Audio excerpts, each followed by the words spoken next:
আর আমার ছোট ছোট শিশুদের জন্য আমার আদর ও ভালোবাসা। আজকে আমাদের অনুষ্ঠান বন্ধু বিদ্যালয়। বন্ধু বিদ্যালয় মানে কি? আমরা একে অপরের সাথে যে মিলাপ্রীতি ভাবে আমরা চলবো, সেটাই হয়েছে বন্ধুত্ব।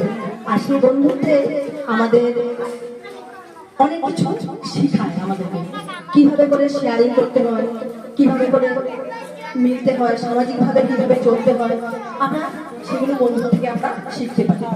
একজনে আরেকজনের সাথে যখন মিলাপ্রীতিভাবে থাকবো, তখন সেগুলো আমরা সবাই শিখে যাই। তাই আজকে আমরা সরস্বতী প্রাথমিক বিদ্যালয় ও বেনাপানি প্রাথমিক বিদ্যালয় মিলে ছাত্রছাত্রীদেরকে নিয়ে এসেছি।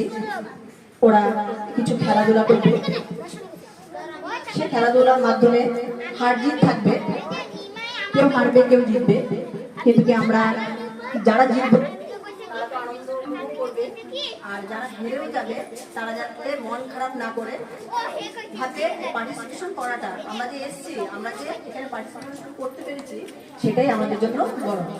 তো হার জিতটাকে নিয়ে থাকবে না, আমরা বন্ধুত্বটাকে মানব, বন্ধুত্বটাকে আমরা মেন মানবো, আমরা হার জিতটাকে মানবো।